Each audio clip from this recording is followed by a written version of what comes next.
जय हिंद सर। तो फिर से आपका स्वागत है एक नए वीडियो में। और आज की इस वीडियो में हम बात करेंगे प्रमुख पुस्तक और उनके लेखकों के बारे में। और ये आपके सभी कॉम्पिटिटिव एग्जाम जैसे आईएएस से पीसीएस लेवल तक के जो भी आपके कॉम्पिटिटिव एग्जाम्स होते हैं उन सब के लिए बहुत ज़्यादा इंपॉर्टेंट है। तो आइए यहाँ पे देखते हैं और एक एक करके बहुत ज़्यादा इंपॉर्टेंट प्रश्न है, इनको आप ध्यान से देखिएगा और कॉपी पेन लेके बैठिएगा। और जो भी मैं आपको बताऊंगा वो सारी चीज़ें अगर आप नोट कर लेते हैं तो इससे आपका एक प्रश्न जो है 100% एकदम गारंटी है। आपके कोई भी एग्जाम दीजिए आपका यहाँ पे इससे जो कि मिलने वाला है। तो आइए यहाँ पे देखते हैं और उसको क्लियर करते हैं और बहुत ईजी तरीके से समझेंगे।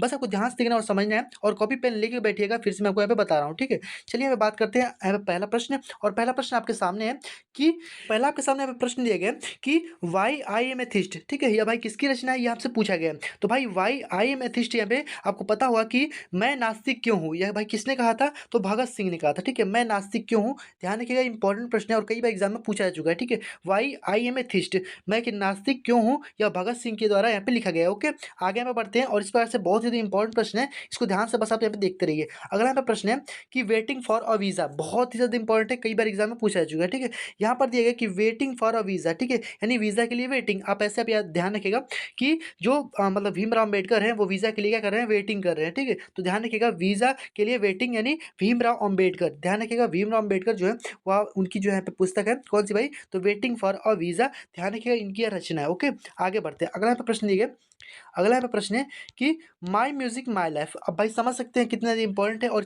तो भाई माई म्यूजिक माई लाइफ यानी माई म्यूजिक माई लाइफ भाई किसका है, तो यहाँ पे आपको पता होगा सबसे ज़्यादा मोस्ट इंपॉर्टेंट है रविशंकर जी का है, ठीक है। रविशंकर जी का भाई क्या है, तो माई म्यूजिक माई लाइफ, ठीक है, यानी मेरा म्यूजिक है और मेरी लाइफ है। क्या देखिएगा इस प्रकार से भाई किसका है, तो रविशंकर जी का है। आगे बढ़ते हैं, तो आगे आपका यहाँ पे ट्रेन टू पाकिस्तान, ठीक है। ट्रेन टू पाकिस्तान भाई किसकी रचना है, तो ट्रेन टू पाकिस्तान जो है वो किसकी रचना है, तो ध्यान रखिएगा यहाँ पे खुशवंत सिंह जो है इनकी रचना कौन सी है भाई, तो यहाँ पे train to Pakistan, train to Pakistan जो है वो खुशवंत सिंह की रचना है। आगे यहाँ पे बढ़ते हैं और सब नोट करते चलिएगा, बहुत ही इंपॉर्टेंट है। एक दो बार जब इसे पढ़ेंगे तो आपको एकदम ऑटोमेटिकली पूरा एकदम याद हो ही जाने वाला है, ठीक है। आगे यहाँ पे देखिए डिस्कवरी ऑफ इंडिया, ठीक है। डिस्कवरी ऑफ इंडिया भाई किसकी रचना है, इसी प्रकार से उनकी बहुत सारी जैसे कि एक डिस्कवरी ऑफ इंडिया है, वैसे आप एन ऑटोबायोग्राफी है, उस वजह से एक क्लाइमेसिस ऑफ वर्ल्ड हिस्ट्री, यह सब भाई किसकी है, तो यह सब आप जानते होंगे कि यह है जवाहरलाल नेहरू जी के, ठीक है। किसका भाई, तो जवाहरलाल नेहरू का है डिस्कवरी ऑफ इंडिया। कई बार एग्जाम में पूछा चुका है, मोस्ट इंपॉर्टेंट प्रश्न है, ठीक है। ध्यान रखिएगा, कई बार एग्जाम में पूछा जा चुका है। अगला प्रश्न यहाँ पे देखते हैं।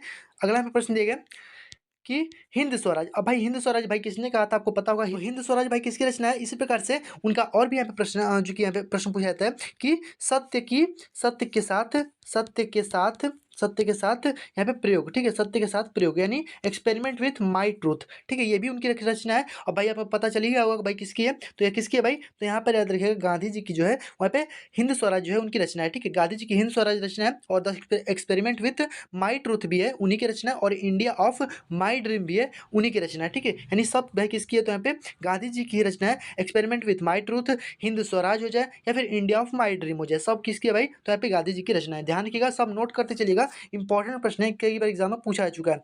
अगला प्रश्न देगा कि विंग्स ऑफ फायर, ठीक है। विंग्स ऑफ फायर भाई किसकी रचना है, तो विंग्स ऑफ फायर जो है वो किसकी है, तो यहाँ पे अब्दुल कलाम की। ध्यान रखिएगा अब्दुल कलाम का भाई कौन सा है, तो यहाँ पे विंग्स ऑफ फायर जो है।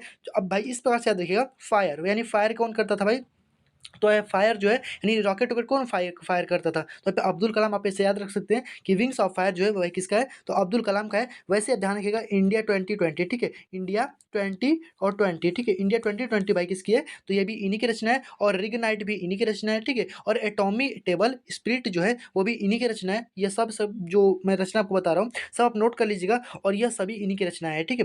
भाई हो जाए कौन कौन सा, एक बार और दोहरा लीजिएगा, तो कौन कौन सा एक बार और सुन लीजिए, विंग्स ऑफ फायर और इंडिया 2020 हो जाएगा और रिग नाइट, ठीक है। यहाँ पे लिख दे रहा हूँ रिग, रिग नाइट, ठीक है। रिग नाइट जो है वो भी इन्हीं की रचना है और इंटॉमी टेबल स्पिरिट जो है वो भी इन्हीं की रचना है। ध्यान रखिएगा सब यहाँ पे इन्हीं की रचना है, ठीक है। आगे में बढ़ते हैं, सब नोट कर लीजिएगा, इंपॉर्टेंट है। तो विंग्स ऑफ फायर भाई उन्हीं की रचना है।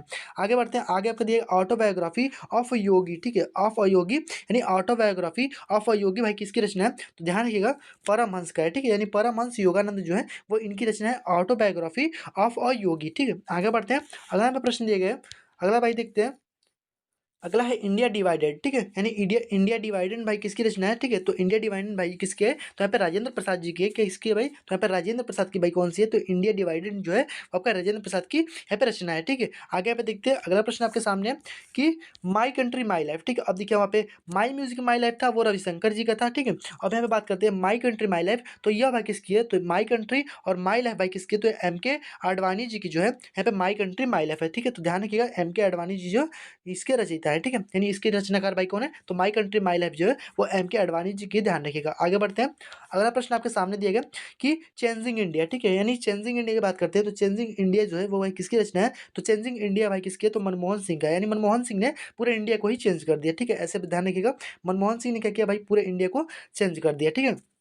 ध्यान रखिएगा चेंजिंग इंडिया मनमोहन सिंह। आगे बढ़ते हैं, अगला आपके सामने प्रश्न दिया गया कि इंडियन फिलॉसफी, ठीक है, इंडियन फिलॉसफी भाई किसकी रचना है, तो इंडियन फिलॉसफी की बात करते हैं, तो इंडियन फिलॉसफी है वो डॉक्टर एस राधाकृष्णन, ठीक है, डॉक्टर एस राधाकृष्णन की भाई कौन सी है, तो यहाँ पे इंडियन फिलॉसफी जो है वो डॉक्टर एस राधाकृष्णन की है। ये भी इंपॉर्टेंट प्रश्न है, एग्जाम में पूछा चुका है। देखिए जो भी मैं आपको बता रहा हूँ प्रश्न सब आप नोट कर लीजिएगा, इंपॉर्टेंट है, कई बार एग्जाम में आ भी चुके हैं, ठीक है। ध्यान रखिएगा यहाँ पे बियॉन्ड सर्वाइवल की अगर हम बात करते हैं, तो बियॉन्ड सर्वाइवल भाई कौन सा है, तो बियॉन्ड सर्वाइवल जो है वो प्रणब मुखर्जी की है, ठीक है। प्रणब मुखर्जी का भाई कौन सा है, तो बियॉन्ड सर्वाइवल जो है वो प्रणब मुखर्जी का है, ध्यान रखिएगा, ठीक है। आगे यहाँ पे बढ़ते हैं, अगला आपके सामने प्रश्न दिया गया कि एग्जाम वैरियर, ज्योतिपुंज और यहाँ पर दिया गया साक्षी भाव, यानी एग्जाम वैरियर, ज्योतिपुंज और यहाँ पे साक्षी भाव तीनों एक ही लोगों का है, ठीक है। भाई किसका है ये आपको बताना है, ठीक है। तो यहाँ पे एग्जाम वैरियर, ज्योतिपुंज और साक्षी भाव जो है वो भाई किसका है, तो ध्यान रखिएगा नरेंद्र मोदी जी का है, और ये आपका 100% एग्जाम में छपने वाला प्रश्न है, ठीक है।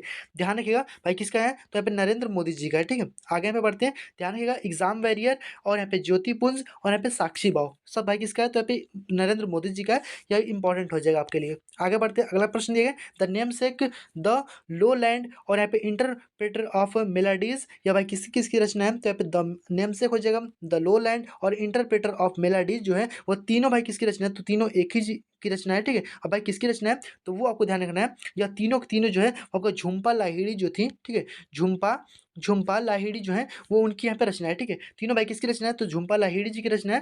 ध्यान रखिएगा इंपॉर्टेंट है, अभी कई बार एग्जाम में पूछा जा चुका है, ठीक है। झुम्पा लाहिड़ी की भाई कौन कौन सी है, तो the namesake, the low land और इंटरप्रेटर ऑफ मेलाडीज सब आप ध्यान रखिएगा, एकदम दिमाग में बैठाए रहेगा, इंपॉर्टेंट प्रश्न है, एग्जाम में 100% पूछा जाएगा, चाहे आप वो यूबी पुलिस की एग्जाम दे, चाहे आप आरपीएफ का एग्जाम दे, कोई भी एग्जाम दे आपके लिए बहुत ज़्यादा इंपॉर्टेंट होगा, ठीक है। आगे देखिए अगला प्रश्न देगा कि ड्रीम्स ऑफ माई फादर, यानी मेरे फादर के क्या होगा, ड्रीम्स यानी उनके सपने, ठीक है। तो भाई कौन सा हो जाएगा, तो ड्रीम्स ऑफ माई फादर, ध्यान रखिएगा इस प्रकार से कि मेरे पिताजी के क्या है, सपने, ठीक है। तो इस प्रकार से ध्यान रखिए कि मेरे पिताजी के सपने भाई कौन है, तो यहाँ पे बराक ओबामा, ठीक है, यानी बराक ओबामा की एक रचना है मेरे पिताजी के सपने, कौन सा भाई, तो यहाँ पे ड्रीम्स ऑफ माई फादर, ठीक है, ड्रीम्स ऑफ फादर, ध्यान रखिएगा ड्रीम्स ऑफ फादर भाई किसका है, तो यहाँ पे बराक ओबामा, ध्यान रखिएगा इस प्रकार से, यानी इनके जो पिताजी हैं उनके यहाँ पे सपने हैं, इस प्रकार से ध्यान रखिएगा। आपको केवल यहाँ पे दिमाग में बैठा रखना है, एग्जाम में आपको यहाँ पे बस सही करके आना है, ओके। आगे देखिए अगला पे दिए गए long long walk to freedom, long walk to freedom भाई किसकी है, तो लॉन्ग वॉक टू फ्रीडम भाई किसकी है, तो आपको ये पता होगा ये नेल्सन मंडेला जी जो है वो लॉन्ग वॉक टू फ्रीडम जो है उन्हीं की है, ठीक है। लॉन्ग वॉक टू फ्रीडम भाई किसकी है, तो यहाँ पे नेल्सन मंडेला जी के long walk to freedom, Nelson Mandela, ठीक है। आगे देखिए अगला यहाँ पे प्रश्न दिया गया कि जूलियस सीजर, हैमलेट, कॉमेडी और का एरर, ठीक है, यानी कॉमेडी एरर होगा केवल, ठीक है, कॉमेडी एरर ये नहीं होगा, ठीक है, कॉमेडी का एरर नहीं है, कॉमेडी एरर है, ठीक है। यानी जूलियस सीजर, हैमलेट और कॉमेडी एरर जो है वो भाई किसकी रचना है, तो comedy error, Julius Caesar, Hamlet, ठीक है, ये सबकी भाई किसकी है, तो विलियम शेक्सपियर जी के, ध्यान रखिएगा विलियम शेक्सपियर का भाई कौन सा है, तो यहाँ पर हैमलेट हो जाएगा, ठीक है, हैमलेट, जूलियस सीजर और यहाँ पे कॉमेडी ईरर, ठीक है, कॉमेडी ऑफ ईरर जो है वो तीनों तीनों बाई किसकी है, तो यहाँ पे विलियम शेक्सपियर जी के, ध्यान रखिएगा इंपॉर्टेंट है अभी, ओके। आगे बढ़ते हैं, अगला प्रश्न देखें कि the kingdom of God is with in you, ठीक है, यानी आपसे पूछा गया कि भाई किसकी रचना है, तो यहाँ पे the kingdom of God is with in you, या भाई किसकी रचना है, तो ये टॉल्स्टॉय की रचना है, ध्यान रखिएगा इंपॉर्टेंट है अभी, टॉल्स्टॉय की रचना है, ठीक है। सब नोट करते चलिएगा, इंपॉर्टेंट प्रश्न बता रहा हूँ आपको, ओके। अगला दिया गया रसीदी टिकट, ये तो भाई वेरी वेरी इंपॉर्टेंट कर लीजिएगा, ठीक है। Very very important. या भाई किसकी है, तो रसीदी टिकट की अगर हम बात करते हैं तो रसीदी टिकट जो है वो भाई किसकी है, तो अमृता प्रीतम जी की भाई कौन सी है, तो रसीदी टिकट है। ठीक है, रसीदी टिकट भाई किसकी है, तो अमृता प्रीतम जी की। ध्यान रखिए इंपॉर्टेंट प्रश्न है यहाँ पे, अमृता प्रीतम की रसीदी टिकट, रसीदी टिकट अमृता प्रीतम। ओके, आगे बढ़ते हैं। अगला प्रश्न यहाँ पे दिया गया आपके सामने कि लज्जा, लज्जा भाई किसकी रचना है, तो लज्जा जो है वो भाई किसकी रचना है, तो लज्जा की अगर हम बात करते हैं तो लज्जा जो है वो आपका अमृता प्रीतम। यहाँ पे ये तो भाई किसके हो जाएंगे, तो अमृता प्रीतम जो है वो आपके यहाँ पे जो आपका रसीदी टिकट है उस उनकी रचना हो जाएगी। ठीक है, यानी रसीदी टिकट की भाई रचनाकार कौन है, तो अमृता प्रीतम हो जाएंगे। और लज्जा की अगर हम बात करते हैं तो यहाँ पे तस्लीमा तस्लीमा जो नसरीन है यह इनकी रचना है। ठीक है, यानी लज्जा जो है वो भाई किसकी रचना है, तो यहाँ पे तस्लीमा नसरीन की यहाँ पे रचना है। ठीक है, आगे यहाँ पे देखते हैं। ये वाला आप जरूर से ध्यान रखिएगा, झुम्पा लाहिड़ी जो कि यहाँ पे अमृता प्रीतम की रसीदी टिकट। ठीक है, ध्यान रखिएगा। यहाँ पे अगला यहाँ पे प्रश्न दिया गया कि 22वां वाला जो दिया गया है कि लास्ट मैन इन टावर। ठीक है, लास्ट मैन इन टावर हो जाए, व्हाइट टाइगर हो जाए, सिलेक्शन डे हो जाए और यहाँ पे असेसिन हो जाए। ठीक है, तो यह भाई किसकी रचना है, तो चारों की चारों जो रचनाएं हैं आपसे हम पूछ दें तो यहाँ पे किसकी भाई रचना है, तो यहाँ पर ध्यान रखिएगा यह जो है अरविंद अडिगा जो है वो आपको ध्यान रखना है। ठीक है, अब भाई कैसे याद करेंगे इसको थोड़ा ध्यान रखिएगा। जैसे कि मान लीजिए कि सेलेक्शन लेने के लिए क्या होगा कि हम एकदम अड़ गए हैं। ठीक है, सेलेक्शन लेने के लिए क्या हुए हैं, एकदम अड़ गए हैं, यानी हमको सेलेक्शन लेकर आना है। ठीक है, तो यहाँ पे अरविंद अडिगा जो जाएंगे वो भाई किसके रचनाकार हो जाएंगे, selection day, last man in tower और यहाँ पे व्हाइट टाइगर के लिए इनको यहाँ पे जो कि पुरस्कार भी दिया गया था। ठीक है, और सिलेक्शन डे और यहाँ पे असेसिन जो है वो सब इन्हीं की रचनाएं हैं अरविंद अडिगा जी के। ठीक है, आगे यहाँ पे बढ़ते हैं। अगला यहाँ पे प्रश्न दिया गया, अगला यहाँ पे T20। अब भाई अभी मैंने आपको बताया कि ऊपर यहाँ पे इंडिया जो 2020 है वो किसकी रचना है भाई, तो मैंने ऊपर आपको बताया इंडिया 20 जो है वो आपका एपीजे अब्दुल कलाम की यहाँ पे रचना है। ठीक है, आगे देखते हैं इंडिया 20 जो है, इंडिया 2020 एपीजे अब्दुल कलाम। आगे बढ़ते हैं। अगला प्रश्न आपको दिया गया इंडिया इज माई ड्रीम। तो इंडिया इज माई ड्रीम भाई किसका है, तो आपको अभी मैंने आपको ऊपर यहाँ पे बताया कि गांधी जी के जो है वो इंडिया इज माई ड्रीम। ठीक है, इंडिया इज माई ड्रीम भाई किसकी है, तो इंडिया ऑफ माई ड्रीम। यहाँ पे इंडिया ऑफ माई ड्रीम जो है वो भाई किसकी है, तो यहाँ पे गांधी जी की है। ध्यान रखिएगा इंपॉर्टेंट प्रश्न है। ओके, और हिंद स्वराज भी इन्हीं के है, सत्य के साथ मेरे प्रयोग भी इन्हीं के है। ठीक है, यानी सत्य के साथ प्रयोग, the experiment with my truth, सब इन्हीं की रचना है। ठीक है, आगे बढ़ते हैं। अगला हमें प्रश्न देखिए मैटर ऑफ डिस्क्रिशन। ठीक है, मैटर ऑफ डिस्क्रिशन भाई किसकी रचना है, तो मैटर ऑफ डिस्क्रिशन जो है वो आपका आई के गुजराल का है। ठीक है, ध्यान रखिएगा ये भी इंपॉर्टेंट है, आई के गुजराल का है मैटर ऑफ डिस्क्रिशन। ठीक है, तो देखिए मैंने आपको जितना हमें प्रश्न बताया ना सब एकदम ध्यान रखिएगा, ये 2500 के 2500 आपके लिए एग्जाम की खोपड़ी में छेद करने के लिए बहुत ज़्यादा इंपॉर्टेंट हो गए। और एकदम इन सभी को एकदम ध्यान से देख लीजिएगा और इनको नोट जरूर से कर लीजिएगा और इसका आपको एकदम बढ़िया तरीके से जो कि नोट बना लीजिए। ठीक है, और इनको एक बार 2-3 बार जब देखेंगे आपको एकदम आसानी से यहाँ पे क्लियर हो जाने वाला है और आपके दिमाग में एकदम छप जाने वाला है। ठीक है, तो बस इन सारी चीज़ों को आप ध्यान से देख लीजिएगा और इससे आपके बाहर एक भी प्रश्न नहीं आएंगे और ये आपके एग्जाम के लिए बहुत ज़्यादा इंपॉर्टेंट होगा। बस आज की वीडियो में इतना रहने देते हैं, मिलते हैं नेक्स्ट वीडियो में, तब तक गुड बाय, वंदे मातरम।